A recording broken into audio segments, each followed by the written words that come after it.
Well, one of the things that always troubles me and as a TV critic is when you get into a discussion of Dark Shadows, one of the things that people immediately come up with is today.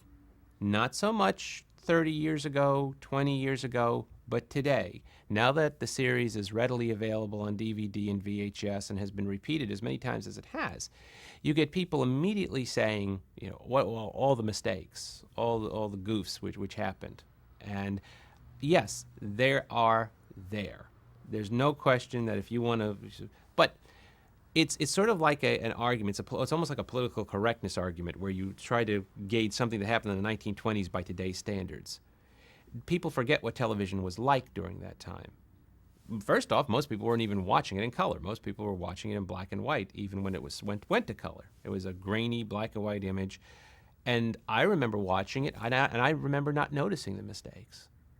When people started to talk about the mistakes was when they were seeing it in reruns and seeing it for the second and third time. So number one, you have the issue of what soap opera gets repeated. Dan's argument to the actors was always, nobody's going to ever see it again. It was a sound argument at the time. Who ever thought it would be? And who watches any soap opera from that era at this point? Does anybody watch reruns of As the World Turns or Guiding Light from 1967?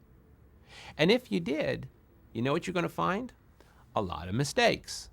You're going to find it's just that this was the one that got repeated.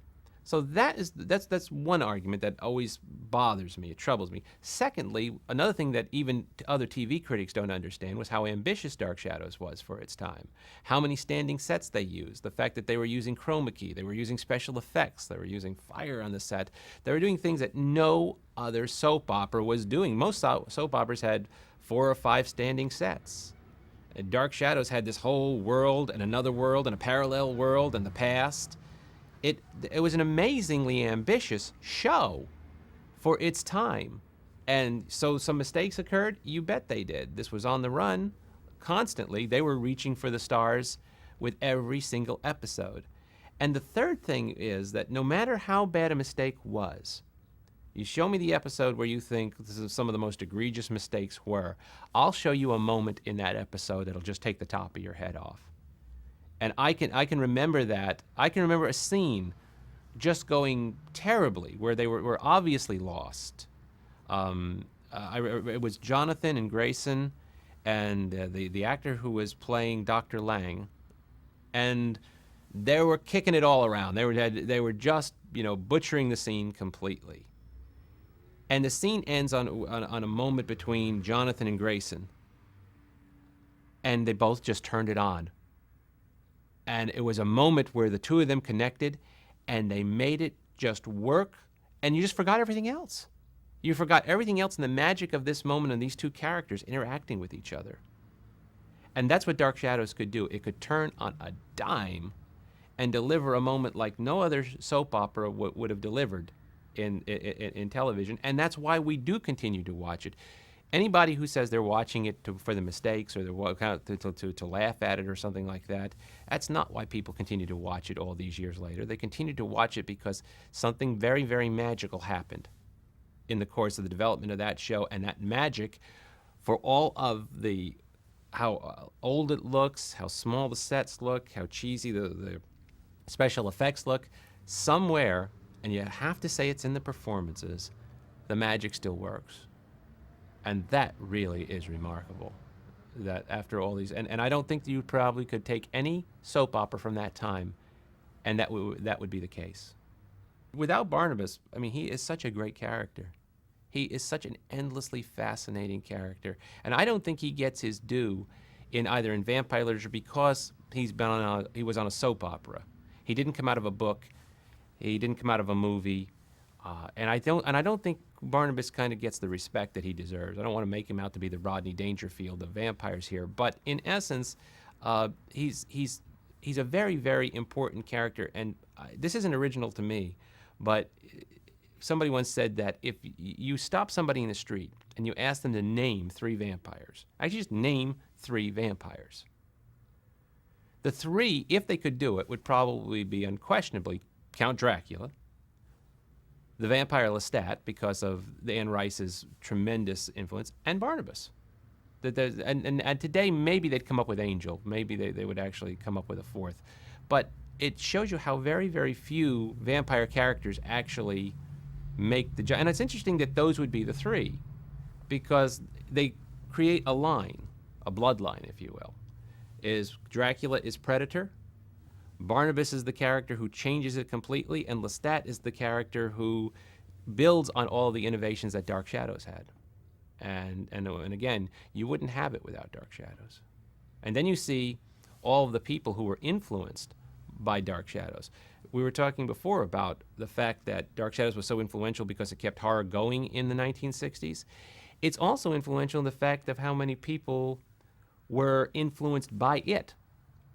It's hard to talk to anybody who does horror or any kind of supernatural literature or television post 1970 who doesn't tell you they were influenced by Dark Shadows. So that's another thing, is that you see the influence in almost everything that everybody does out there. So that's another very, very important thing. You knock Dark Shadows out from the pop culture in the 1960s, and an awful lot disappears afterwards. Well, one thing that always kind of bothers me, and we've been talking about this whole thing with the horror genre, is that it doesn't get the respect that it deserves. You know that if you labor in the vineyards of the supernatural, you're, to many people, considered you're in the sub-basement of literature or television. And that I don't know where we got to that point, because some of the greatest writers throughout history were horror writers. Hamlet's a ghost story. Christmas Carol's a ghost story. Dickens and Shakespeare were horror writers. Robert Louis Stevenson was a horror writer. Mary Shelley and Bram Stoker were horror writers.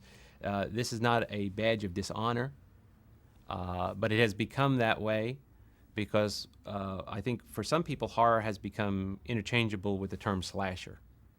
And I think that's too bad, because horror is really about great themes, life and death themes, things that affect talk to the human condition. And nobody understood that more than Dan Curtis. Nobody understood that. People sort of talked about him being television's master of menace, the master of the macabre. And in essence, I think what Dan understood, and if you look at, he went to the great works of literature, not only for his inspirations for things like Dark Shadows, but also in the movies that he made, like Dr. Jekyll and Mr. Hyde and his Dracula. And these stories are timeless stories because they do talk about big life and death issues and the confronting of evil, which is a theme which becomes more relevant with each passing day in this country. And that's why horror is timeless and why it never goes away and why we still continue to read the stories of old. And there are aspects of the Bible which are horrific and use the basic tenets of horror storytelling. Now, that's the reason that's to me is that's one of the reasons Dan is such a great. It's no mistake that later on he confronts the horrors of World War II and the Holocaust in The Winds of War and War and Remembrance. He has that understanding as a filmmaker, and he doesn't get the credit he deserves. I think because people who do horror literature and do horror entertainment don't, but they should. Because somewhere in this country, we got a stranglehold on what was literature and what was acceptable literature or acceptable entertainment. And somewhere along the line, the New Yorker decided that some writers, some professors' midlife crisis in Ann Arbor was acceptable literature, but that horror stories weren't. Well, I've got news for you. If you want to have any shot 100 years from now of knowing what America was like in the 1970s, you're going to have to read Stephen King, because you're not going to get it from that literature that the New Yorker was talking about. Stephen King is the only one who is writing about day-to-day living. What was life like down at the 7-Eleven? What was life like down at the local supermarket? Stephen King gives us that document, not those people who we consider great, the acceptable literature. And Stephen King will tell you that Dan Curtis had an influence on him.